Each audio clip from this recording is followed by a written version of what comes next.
You are now listening to the Q&E Podcast. Is this what you want? Huh? Is this what you want? Well, come and get it, goddammit! What's up, everybody? You're listening to the Q&E Podcast, and you're here with your boy Q Hicks right now. And I got Edgar on the other line. Edgar, tell the people what's good. What's up, everybody? Welcome to another episode of the Q&E Podcast. Today, we are reviewing Loki episode 5. We just got one more episode, and that's the end of Loki, y'all. So season 5 came out today. I mean, not season 5, but episode 5 came out today. This episode was titled Journey into Mystery. We didn't get all of our questions answered, but we got a few predictions that are still holding strong. So I like this episode. Not my favorite, but it was pretty solid.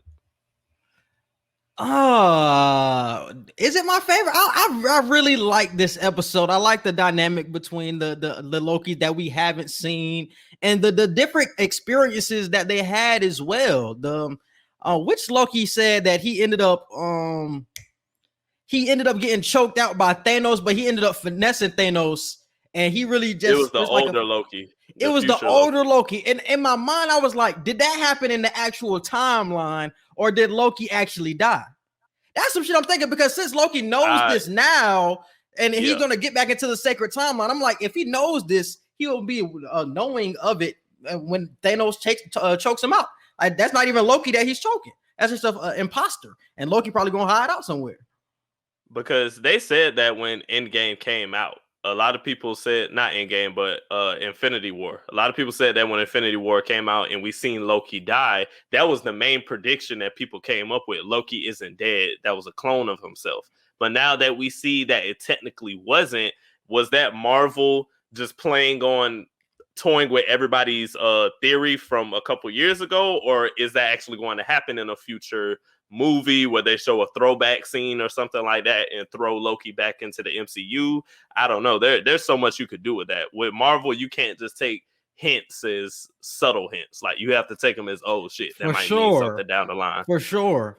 But you seen the way that old Loki lives. He had to go away. He had to hide on like in space, I think he ended up saying, and he got lonely after a period of time. So does Loki want to go through that, or is he just willing to die in that moment and know what's going to happen is his glorious purpose? Because we seen by the end that the old man ended up sacrificing himself and said that was his glorious purpose. Will Loki, our Loki, end up taking that same advice and just dying in that moment with Thanos? I don't know. Who knows? Like he said, nobody's fully good, nobody's fully bad, but we see Loki leaning a lot more to trying to turn his life around to be good now, especially the relationship that he's building with Sylvie now. So I feel like we could see Loki. I'll use the phrase anti-hero again. He could be an anti-hero moving forward, not necessarily one of the bad guys anymore, but definitely not all the way a good guy either. So. And I wonder how many of these Lokis are actually going to move forward in the MCU. Like, is Sylvie going to stick around, or is this it for her? Like, are we going to see her in the future of the MCU too?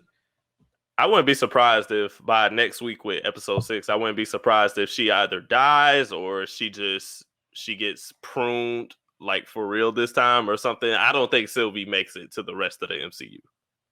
I think she ends up going back into like another like multiverse. She goes into like her multiverse that she was always in, because she did say she was messing with some postman. We don't know who that is. So she might go to the universe where that postman is and just live out the life with him. I guess that's what she could possibly do, but I don't know. True. But the biggest plot points from this episode are, number 1, the location of the creator of the TVA has been found. We see at the very end of the episode, through the enchantment trick that Sylvie does, we see there is a location where this could be where the actual creator of the TVA and the timelines and everything, this could be where he's actually hiding, regardless of who we think it is right now. So what did you think about that? I think my prediction from last week is right. I think it was another alternate Loki, because in the trailer, you seen that it was a Loki that was the ruler of Asgard. And it looks like in that flash that we seen when she actually touched Alioth, it looks like it was the same type of like color scheme going on. So I think that's who we seen. It was like the alternate Loki. And last week I had said, like, I wouldn't be surprised if Loki was the main person behind this, because he's so mischievous. He fucks with your mind. He's conniving. Like, what if Loki is I don't think Loki is in on this by himself, though. I still think somebody is above Loki, but he is the person putting the timekeepers in place and just fucking with everybody in the void type shit, creating Alioth. I think he's behind that type of stuff. But I think it's somebody even above him that's telling him what to do. And I think that will end up being like the Kang that we end up finding out. I feel like it's a situation like in the very first Guardians of the Galaxy a few years ago where you had Ronan, who was the one out terrorizing everybody and conquering everything, but Thanos was the one pulling the strings behind him. So I feel like it's a similar situation to that. Also, what I got from that is I really think that I think the entire TVA is inside of Chronopolis. And Chronopolis is Kang's world that we seen in Ant-Man. If y'all remember from Ant-Man and when Ant-Man was actually in the quantum realm, it was a town in the back in like a bubble. I think that's where the TVA and where everybody is at this moment. I think what we seen today, I think the void is there because of Finks that Mobius ended up passing when he was driving. There's a Finks like inside of the bubble as well. And then you also see that house like the throne that we could see next week with the alternate Loki. I think all of that is inside of Chronopolis. That's why I say I think Kang is over all of this shit, but I think Loki is working with him. But I think that we are in Chronopolis at this moment. The entire TVA, all of this shit is in Chronopolis, and nobody knows it because nobody has any context outside of it. They just know the TVA and all the bullshit. Nobody even knows where they're at, but I think we're inside of Chronopolis, which is Kang's like hometown and his planet or his bubble.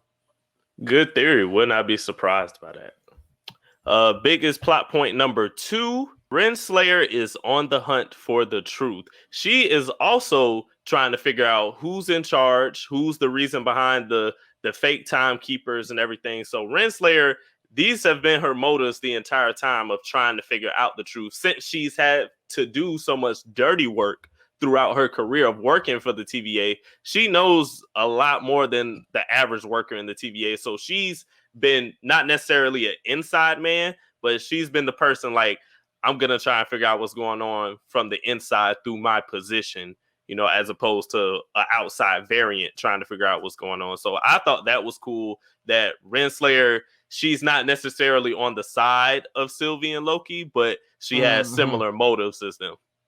She has the same type of questions because I think that her mind was wiped when working for the TVA. I think she still has a relationship with Kang, but she doesn't know about it at this moment. I think she will end up finding out. I think everybody will end up knowing the truth by the end of the series. But at this moment, I think she doesn't know anything. So she's on the hunt just like everybody else because she really don't know until she ends up seeing Kang and Kang tell her something or something telepathically connects and then she remembers him, something along those lines. And I totally agree with that because I'll go ahead and give my theory for how I think the show is going to end or how it's going to end or how it's going to play a part in future movies or shows. I feel like Kang will do something like that to where he might meet Renslayer, or there might come a moment in the show where Renslayer has a memory of Kang or something somehow, some way. And I feel like we're going to get a situation where there's multiple Kangs, or they play on the idea of multiple Kangs, because in the comic books, there's Kang Prime, and then there's a bunch of other Kangs. So could this be a situation of where we're seeing all these different Lokis because Kang created a situation and different multiverses of multiple beings of himself? So I feel like that's where the play on multiple Lokis is coming in at, because this could be a hint that, hey, there's all these different universes and Nexus events because behind the scenes, Kang has done something to where there are multiple versions of himself now. So I feel that's going to play a big part with Renslayer as well, because in the comics, when he was trying to bargain for her because he wanted her or whatever, and they had their relationship, I think her mind was wiped in the comic books as well. So I feel like that's definitely playing on your point of she just doesn't remember him at the moment. And and that's why Kang is so hard to kill, because it's like you can kill Kang, but he is in multiple multiverses. So you have to kill all of the Kangs before you can kill the actual Kang Prime. That's why he's so difficult. So I agree with you that there are multiple versions of Kang, and he could be hiding in a lot of these apocalypses as well, doing the same thing that Sylvie was doing, hiding out and just placing one of his variants there just so nobody will know that he was there, but still staying alive through the apocalypse so he can end up like, I don't know, creating another planet or just trying to run something through those different apocalypses, or after the apocalypses actually come through and destroy the world or some shit like that. I think that's what he's doing. He's just going to different multiverses, fucking shit up, and then placing like whatever he wants to be there. I agree. And for the third biggest plot point, the end of time does not exist as of yet. We see Renslayer explain to Sylvie in the show, and she even explains to, I think she explained it to Loki or Mobius later in the episode, that there is no end of time yet. This is why they can't see past anything past the void, because there's nothing written yet. They have the beginning of time. There's files on the creator of the TVA. There's files of everything in the timeline. Everything except the end of time is documented and accounted for. And I thought that was a very big plot point, because I feel in this next episode, there might come a situation where we can finally see how time will play out with each character. Maybe not with the entire multiverse, but with each character, there can be some answer to where you go after you leave the void. Because like you said, the older Loki, he sacrificed himself in this episode, but did he truly die, or did he just go to another void? Like, I don't know if there's an endless amount of voids, or if you die in the void, is that where time truly ends? And I thought that was interesting, because why has nobody questioned that before? Why was Sylvie the first person to actually bring up, like, is there actually something after the void? Like, why was she the first person to bring it? Especially Renslayer, being that she's been a part of it and the top person of it. Why has she never questioned it? I don't know. That shit is just weird. And I feel like Miss Minute should have had knowledge of that as well. She has all of the files. I feel like she would have been interested in that as well. So the fact that nobody even questioning what the hell goes on at the end, because we heard that Mobius talk about it one time, like, the end is going to be peace and order and all that bullshit, but it still wasn't a satisfying answer. And we still don't have an answer from what anybody else has said. So it's like, we don't know what to go from that. Yeah, I hope we figure out everything soon. And speaking of Mobius, I'm real interested to see what's going to happen with him in episode 6, because he went back to the TVA. So I don't know what's going to happen with that. I think in the trailer he was driving a jet ski, so I think he's going to stay alive.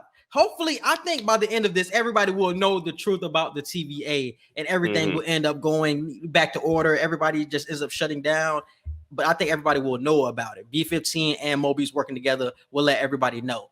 But I still think they're going to be inside of a bubble, because, like I said, I still think there's Chronopolis there. So how do you get outside of Chronopolis when by the end of this series, you're probably going to have to see Kang, or Kang is going to be hinted at. So even if you let everybody know about the propaganda of the TVA, what's next for you? Like, can you be sent back to your actual multiverse, or to your actual timeline? Is that a thing, or do you have to just find somewhere else to go?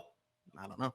But because I don't know if this is where I'm confused, because the realities that C20 and B15, the realities they had, were they actually in their sacred timeline, or were they in the Chronopolis area that you're speaking of with Kang? Like, was that where they were truly living, and then they got sucked into the TVA? I think they got sucked into the TVA. At first, they were living like in the real world, but right now, I really think they're in the quantum realm, and the quantum realm has Chronopolis. Then you got the TVA inside of the shit. So I think they got sucked into it. They weren't always in this Chronopolis area, but they are in it now. So can you leave Chronopolis and go outside to the quantum realm and then back to your home world? Is that a possibility? Or is it another way that you can get out? Or are you stuck there forever? You know what I'm saying? I don't know how it really works. But I really think that the Chronopolis thing is true. Yeah, a lot of questions to be answered. Like I told y'all before this series even started, all this multiverse shit is going to be very confusing. But we start the episode off. Loki is in the void amongst his alternate versions of himself. And while this is going on, Sylvie is interrogating Renslayer. And while this is happening, we find out Renslayer is being lied to as well. This is where I said before, she's trying to figure out the truth on the TVA, on who's behind it, and what can she do to get the answers that she wants. And this is where she also says the timelines do not get reset. They just get voided. So this whole time that we've been seeing when they go back in the past or even in the future, wherever the hell they go in the timeline, and they do that reset thing with the items, they're voiding them. So is anyone actually getting reset at all, or are there just voids out the endless void? This is what I'm saying. When you die, do you just go to another void that they just have on standby, or do you actually die? That's where I really got the questions after I seen the entire episode. Yeah, I really don't know, bro. Because if you get eaten by Alioth, where do you go? Exactly. We don't know. So we is like you said, is old Loki even actually dead? I don't know what to trust anymore. Like niggas have been telling me lies this whole series. So I don't know. Like I don't know, bro. Because you like they made Alioth seem to be a shark and like he eats you and he's like a living thing. But it's like y'all said the same thing about the TVA. If you get reset, you're dead. And now y'all saying the same thing about Alioth. But is that really just propaganda that is being pushed? Is that a real thing? And that's what we had to ask ourselves throughout the series, and we're still asking the same thing about Alioth. Yeah, I definitely was confused on that because I'm like, hey, when do you actually get to the afterlife, or is it just life after life after cat with 9 lives? That's why I keep getting. Because what I'm actually thinking right now is if you get eaten by Alioth, do you just become a servant, or you just work for the alternate Loki that we're going to see next episode? Do you just become a servant since you're already eaten by Alioth? Because like I said, I don't think you die. So do you just become a part of his world and just end up working for him and becoming a servant? Because how did all those people end up in his alternate Loki throne or whatever? How did all those people get there? They might be just people that have been eaten and just turned servants at this point and probably got their mind wiped because they don't remember everything. So the same thing that's happening in the TVA, we could be seeing with Loki, this alternate Loki that we're going to see next week, where they just become servants of this nigga. Hey, I won't be surprised at all. And this is where we see Renslayer offers to help Sylvie once she explains her motives or whatever. I didn't trust this from the moment she offered help. At all. Bro. I was like, why you gonna shake hands with a nigga that already snaked you before? Like, come on, bro. I already knew it was some bullshit. And killed your soulmate. Whether that's somebody you talking to or your best friend, like they killed your soulmate in front of you. Like I can't just trust what you're saying right now. Yeah. And you see how Miss Minutes was looking at shit? She was looking around, she was just going through the files, like, oh, I'm almost there. Like, bitch, I know you ain't looking for shit. I was exactly stalling for her. Like, God, calling for help. Man, get on my damn nerves. And we go to the next scene where the other Lokis are explaining to the main Loki that Alioth makes sure no one leaves the void. Like Quincy just said, Alioth is basically the shark of the void, and it makes sure you stay where you are. And this is where we find out all Lokis have the same mentality in the void of, hey, we're Lokis. We just survive. As opposed to the Loki that we've come to know and love of, I do what I do because I'm the god of mischief. These Lokis have an understanding of, hey, we just survive. That's our goal as Lokis. So I thought that was pretty cool. Yeah. And I think he said it like in episode 3 or 4, what makes Loki a Loki. I want to say he said authority, mischief, and it was something else. Yeah, it ended up saying 3 things, but those are like the first 2. So you already know all of these dudes want authorities. They were like the leaders in their respective timelines. We seen that the little Loki, he ended up killing Thor, which was some crazy shit. We end up finding out that Black Loki, he ended up having the time stones, and then we end up finding out that old Loki ended up what did he do? I'm blanking on what old Loki did. He got killed by Thanos, but he ended up running away. So he was mischievous. Yeah, he was alive still. Yeah, so they all had like the same Loki trait, so you can all tell like them niggas all came from the same tree. Hey, I thought it was funny how they kept playing on the alligator the entire time. Like the camera always shoot to that nigga, see what he doing. I fuck with that. He had respect for sure. He had respect. He was chopping niggas' hands off and all that. I'm like, yeah. He got respect. I'm like, who is this gator? They didn't even explain his story. They just say, yeah, this is a gator version of yourself. Okay. And I wonder, like, is that how Loki is viewed by a lot of people? Like, he's a slime ball, but he's like still like dangerous at the same time. Like, it has to be like a connection or a metaphor for like Loki in the real world. That's what that alligator meant. It has to be a metaphor. Like he's a little gator, but he's so unassuming. But when he attacks you, like that nigga can be dangerous. You feel what I'm saying? Right. Something like that. It's a metaphor, definitely connected there. I can see that. And this is where Sylvie and Renslayer are searching Miss Minutes' files. Like we said, Miss Minutes is stalling to help Renslayer because she's basically betraying Sylvie at this point. And once the TVA authorities come in to try and catch Sylvie, Sylvie prunes herself in hopes that she can run into Loki wherever he is, because Renslayer told Sylvie he's not actually dead. He's in the void, blah, blah, blah. So Sylvie's like, fuck it. I'm just going to prune myself and hope I get to the same area. The most important part of that scene to me was the agents, the TVA agents, because everybody was like, oh, she pruned herself.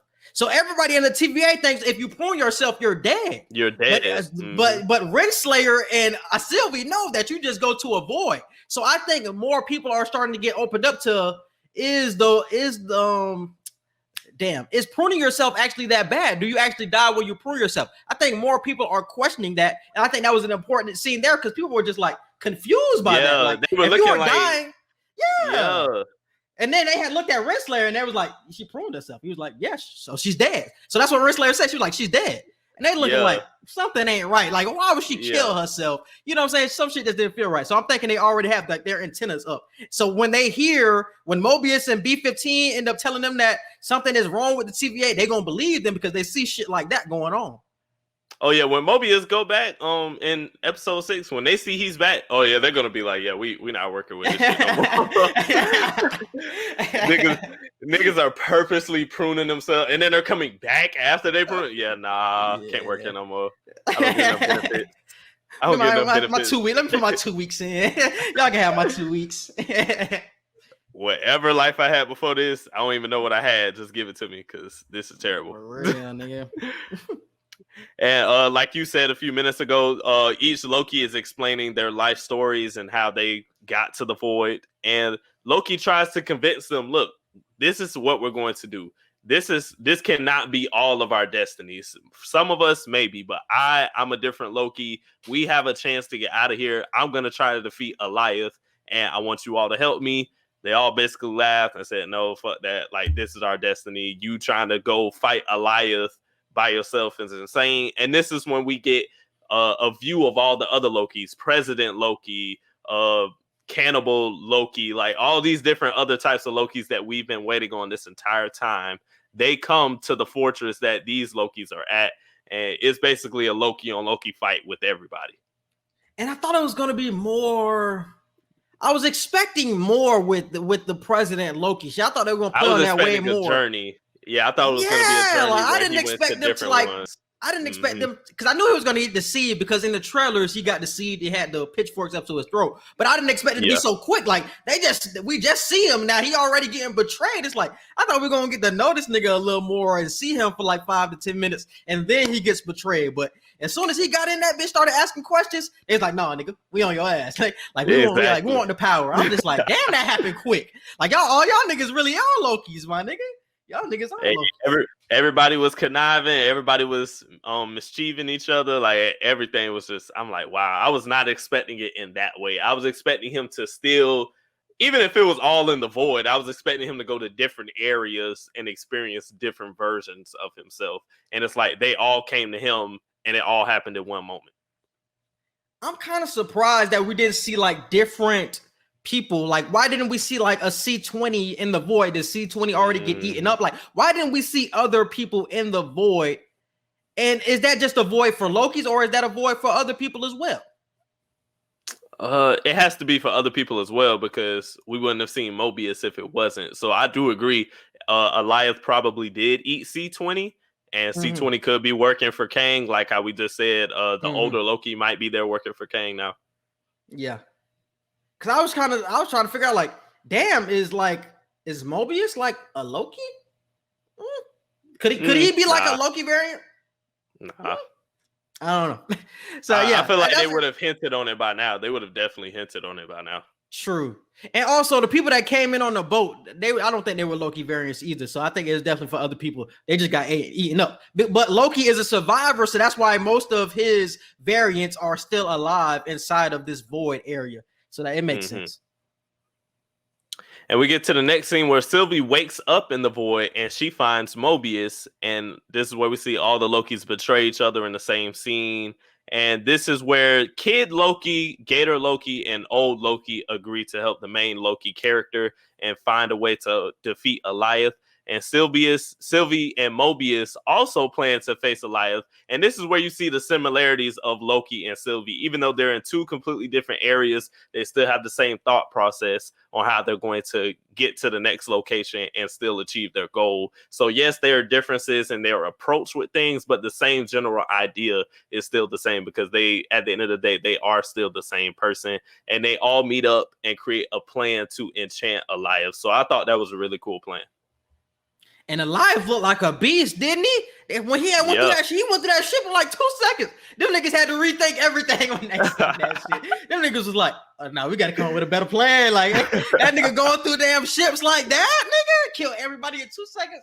Nah, we got to rethink this shit, my nigga. We got to rethink this shit. But something that was talked about earlier, I think it's when everybody was talking, they were like, we're the god of mischiefs. And I think the old dude ended up saying, like, no, we're not the god of mischiefs. We're the god of outcasts. Because in most of these timelines, Loki is really being outcasted and being hunted by the TVA. Nobody wants him to be here. Everybody wants him to be on the outside, even though he wants to be included. That's why it always feels like he's destined to lose, because he's always treated like an outcast. So I'm glad that they end up saying that, like, man, no, we're not the god of mischief. Like, we're the god of outcasts. Because that's how we've always been looked at, bro. Especially when we came into this world, like, we're the Frost Giants kids, but we end up being raised up by Odin and other people and the gods of Asgard. Like, we're already an outcast to begin with. So it's like, I'm glad that they picked up on that and that outcast shit. I fucked with it.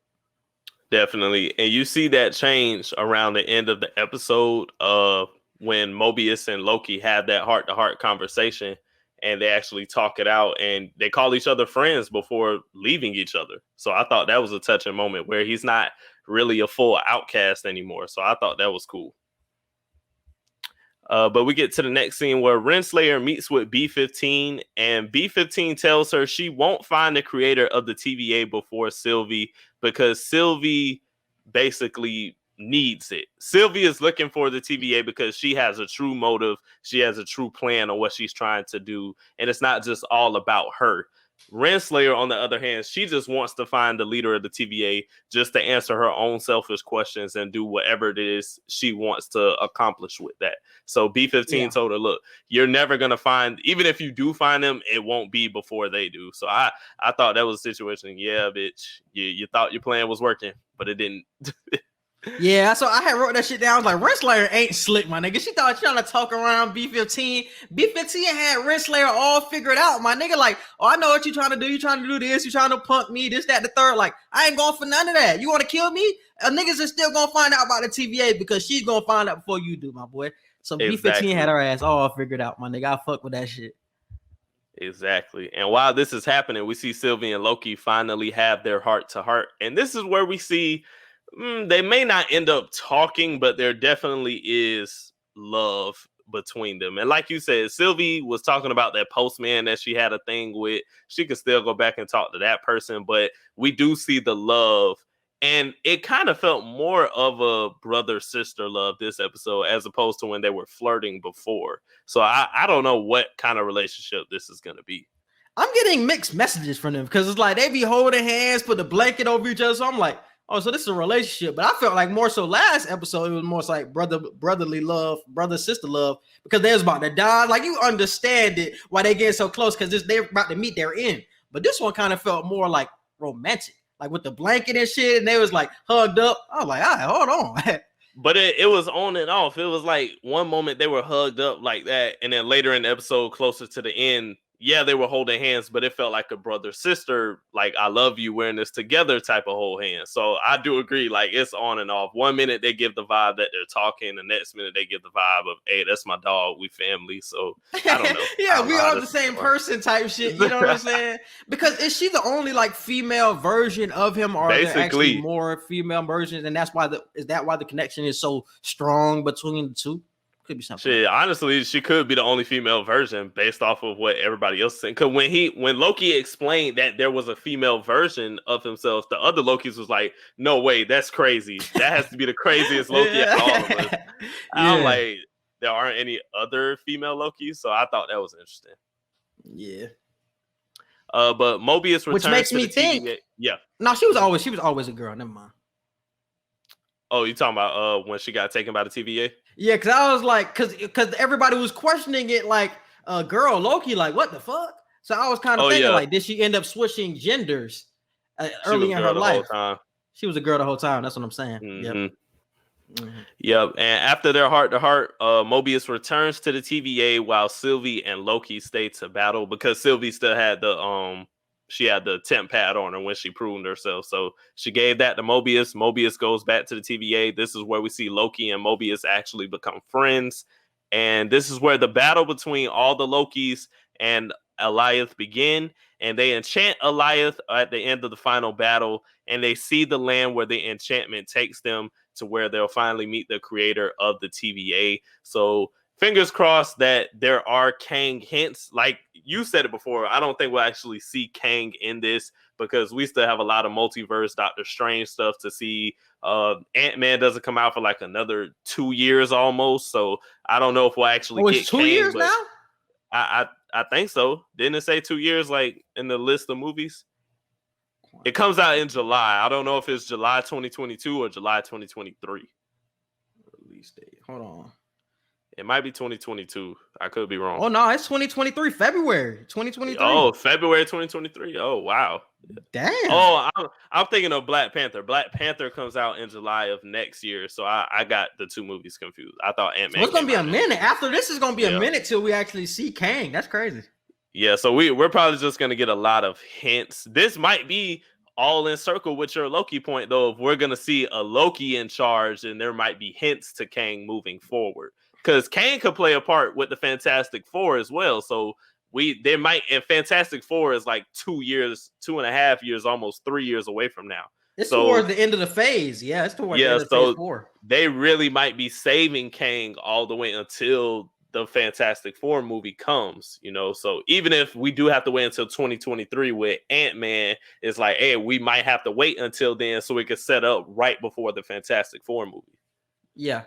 And you have to set up other heroes as well before you can actually dive into Kang, because you can't come in with your ragtag group of niggas and think you're finna defeat Kang. Like, nah, nigga, that shit ain't gonna work. Y'all can do all that teaming up shit that y'all did against Thanos, and that shit still not gonna work because he's just a different type of a competition. Like, this nigga is the master of the multiverse. You just can't hit him with some regular shit. You gotta actually notice and actually know what's going on with the multiverse, how to navigate through the multiverse. So I think they have to build that knowledge up over the years until they actually meet up with the boss battle with Kang and the Doctor Dooms and all of that.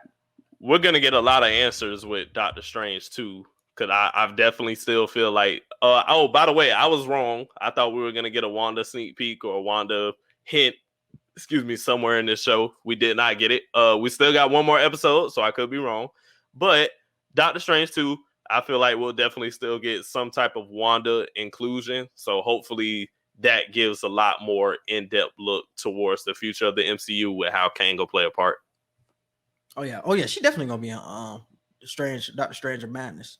Doctor Strange, Multiverse of Madness, my fault, but she definitely gonna be in that. I just want to know how Mordo is going to play a part in that movie. Is Mordo going to be the main villain of that movie? Because at the end of Doctor Strange 1, he was the one that said no more sorcerers. Is he going to be the main villain, or is Wanda going to be the main villain for Doctor Strange? Who's going to be the main villain? Because if a nigga is killing sorcerers, like, Doctor Strange got to help that nigga too, and it's one of your niggas too, Doctor Strange. He was running with you in Doctor Strange 1. Are you going to try to stop him, or are you gonna try to stop what Wanda got going on? Like, he might have a couple of things that's going on at the same time, but he might have to choose, and one thing might have to like carry on. So maybe he picks to help Wanda, and that means more sorcerers get killed. That he can't do two things at the same time, or some shit like that. I don't know. I want to know who the main villain of Doctor Strange Multiverse of Madness is. I do too. Do you have any predictions for the final episode of Loki? Oh, we talked about the end, holding hands and all that. You talked about that? Yeah. That's basically how they ended it. They were holding hands, walking to the building that they seen in the enchantment. Let's see. I had wrote some notes down. It was something that Mobius ended up saying at the end of it when he was talking to like the other two Lokis, the old Loki and the young Loki. He ended up saying, like, man, it's so crazy, like, thinking about it, that I was devoted to something that was just lying to me the whole time. So now I have to really flip the script and like I have to turn on them. I have to turn on them to defeat them at this point. Like I was so deep in my belief. Now I have to pull back to actually defeat them and actually tell other people's about this belief. That shit's crazy, bro. How you can get sucked up and so deep in one thing. And he told Sylvie that too, like around the middle of the episode. She was basically saying, like, you all hunted me for all the stuff I did when you were basically doing similar shit throughout this entire lifespan of yours. And he was like, well, when the only thing that you know is the ends justify the means, you just do whatever your job tells you. And I'm like, damn, like that plays a part in what a lot of people in real life do. Like, as long as the ends justify the means, I'll do whatever the fuck I got to do to get that. And that's basically what the workers of the TVA have been doing. They tell you this, they feed you this propaganda, and they show you the light at the tunnel of everything is going to be all right in the end as long as you do this, no matter how ridiculous or more horrifying it may be. And then they already lie to you in the first place and tell you that the end is going to be so peaceful and so much order when they don't know what the end is going to be. So the lies of the TVA keep building up, and it's like Mobius, my boy. I'm glad that you're seeing the light at this point, but it's been a long time. Like, I'm glad somebody like Loki actually stepped in and actually started to question shit. Not enough people were questioning because all they knew was the TVA. But I'm glad Loki ended up stepping in. And I think that was it. That's all I had. The biggest theory I had took away was the TVA. I think the TVA is inside the TVA, the void, the shit that we're gonna see next week with the alternate Loki. I think all of that is in Chronopolis, and I think they're gonna realize that all of this shit is gonna be inside of the bubble of Chronopolis, and they're gonna be like, damn, like the void right over there, that shit crazy. The TVA right there, man, I ain't even see that shit before. Like, I think it's gonna be like a moment like that where they're like standing at the top of something and they realize what's going on, and they see like that's the void, that's the TVA, that's this or some shit like that. I think it's gonna be like a scene like that, and you're like, damn, why are we like we inside of a bubble or some shit? I don't think it's like some shit you can just get transferred to. I think it's some shit you can look around and you're like, damn, we in a bubble. Some weird shit like that. I predict, what do I predict for the last episode? I predict Sylvie will die. Not sure how it'll happen, but she'll either die or I don't know. I don't know what the fuck is going to happen. She's not going to make it to any other MCU project. And saying that, I feel like we will find out what the end of time, like what that entails. I feel like they'll finally explain it. I feel like they'll figure it out. And I agree. I feel like we'll get a hint at the Chronopolis vision of everything just being in a bubble. So those are my 3 biggest predictions for next episode. And if they do show that, I wonder if we get like a flash of like a Galactus or something. Like if we get because the Galactus destroys worlds. So if that nigga comes through and then they see like a future of like what happens at the end of time, and we just see a big ass Galactus like coming down and destroying like the world, it's like, oh shit, we doomed, my nigga, like some shit like that. So like, I wish that would happen. I don't know, it might be too soon for Galactus, but I wish that would happen to like get niggas afraid and like on their toes, like something big is happening right now, so everybody can be like alert, like, hey, we got to be ready and prepare for what's happening because this shit is coming. Yeah. So that shit would definitely be dope as hell. Definitely. And what else? I think Sylvie survive? I think she survives, but ends up going to her regular timeline, and she ends up living out with the postman. And I would like to see how the relationship ended up coming together with this alternate Loki that we're going to see in episode 6 and him on the throne. How did he have a connection with Kang, and how did Kang put him in this position to be the king and to have people from the void possibly working for him? Like, how did that connection come about? You know what I'm saying? That's something I would like to see. If the Chronopolis shit is true, everything is if at this point. But if the Chronopolis shit is true, which I think, like, man, like how y'all niggas even got a connection? Like, how you even know Loki type shit? Like, I want to get my questions answered with that. You know what I'm saying? But yeah, shit definitely was good, bro. But where you go rating for these episodes? I'll say, what was this, episode 5? I'll say episode 4. I'll say 4, 5, 3, 1, 2.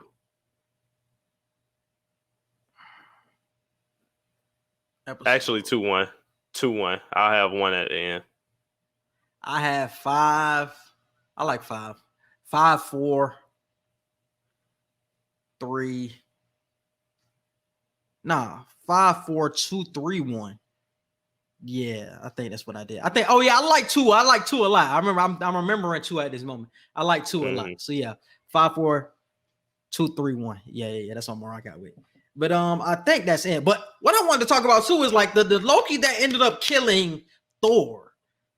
Like I wonder how his timeline ended up playing out because we know how big of a character that Thor is. He's like a god. So if Thor was killed at a young age by his brother Loki, how do you think that timeline ended up playing out for like Asgard? Do they die sooner than they're supposed to? Like what happens in that timeline?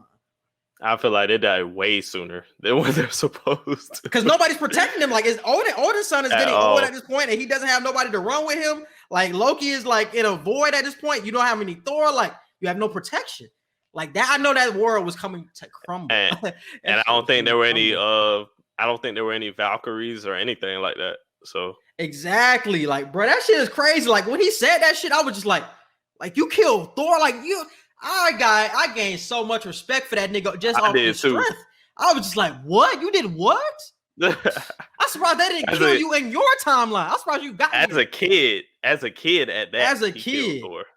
That's crazy, bro. That's crazy. But yeah, that was it, though. That was it. You can hit it with the social media. You can follow us on Twitter at QE Podcast 1. You can follow us on Instagram at QANDE Podcast. You can follow and like our Facebook page and subscribe to us on YouTube at Q&E Podcast. Remember on YouTube to click the notification bell and hit all so you can see anytime we drop new episodes. And our email, QANDEpodcast@gmail.com for any business inquiries, questions, or concerns. Yes, and subscribe to all of our podcast platforms. We're on Apple Podcasts, Google Podcasts, Spotify, and iHeartRadio. So definitely check us out. And we are wherever you listen to podcasts. Just check us out wherever you listen to podcasts. Subscribe to our YouTube, Q&E Podcast. Subscribe to my YouTube. Just type in Quincy Hicks into the search bar and definitely subscribe. We appreciate you guys for listening. And we out. Peace.